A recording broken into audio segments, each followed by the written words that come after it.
आखिर क्यों एक अंग्रेज ठाकुर जी की परीक्षा लेने पहुंच गया और इस मंदिर के ठाकुर जी हमेशा एक हाथ में घड़ी क्यों पहने रहते हैं? इस घड़ी का आखिर क्या है रहस्य? हमारा भारतवर्ष आस्था और आध्यात्म का केंद्र है और यहाँ के कई सारे मंदिर इतने चमत्कारिक और रहस्यमय हैं कि वैज्ञानिक भी इनको देखकर अपने हाथ खड़े कर देते हैं।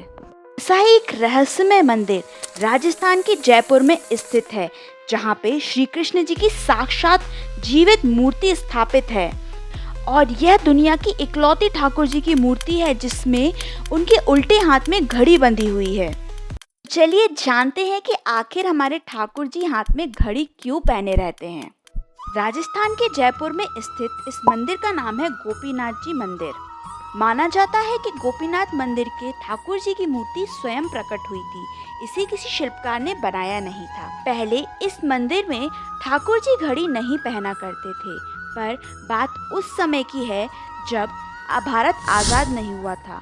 एक अंग्रेज भारत आया और उसने इस मंदिर के बारे में सुना और उसको बिल्कुल भी विश्वास नहीं हुआ कि ठाकुर जी में प्राण बसते हैं और वह इसको गलत साबित करने के लिए कोई युक्ति लगाने लगा।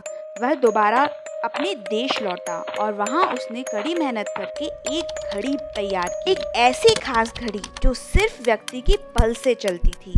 अगर कोई भी इंसान जिंदा हो तो ही वह घड़ी चलेगी और सही समय दिखाएगी। वह अंग्रेज वापस लौटा और मंदिर पहुंचते ही उसने कृष्ण जी को घड़ी पहनाई। जैसे ही उस अंग्रेज ने ठाकुर जी की कलाई पे घड़ी बांधी, वह घड़ी चालू हो गई और सही समय दिखाने लगी। वहाँ पे बैठे सारे लोग हैरान रह गए। वो अंग्रेज भी ठाकुर जी के सामने नतमस्तक हो गया और तभी से जयपुर के गोपीनाथ मंदिर में ठाकुर जी हमेशा घड़ी पहनते हैं और वह घड़ी उनकी धड़कन के कारण सही समय बताती रही। अंग्रेज द्वारा बनाई गई घड़ी ठाकुर जी बहुत सालों तक पहने रहे, पर बताया जाता है कि एक बार वह घड़ी खराब हुई, तब उसको ठीक कराने कारीगर को दिया गया, पर वह घड़ी ठीक नहीं हो पाई।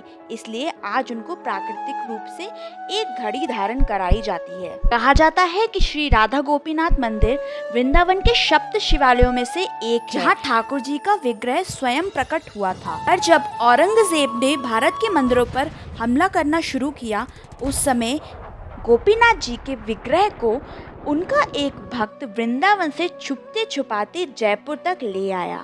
कहा जाता है कि ठाकुर जी का गोपीनाथ विग्रह की भुजाएं और वृक्ष स्थल हूबहू स्वयं साक्षात कृष्ण जी जैसी हैं। इस विग्रह के जो भी सच्चे मन से दर्शन करता है उसकी मनोकामनाएं अवश्य पूर्ण होती हैं। और हम सभी जानते हैं कि राधे राधे नाम लेने से ठाकुर जी जरूर प्रसन्न होते हैं। तो कमेंट बॉक्स में राधे राधे लिखना मत भूलिएगा। मिलते हैं अगले वीडियो में। धन्यवाद। राधे राधे।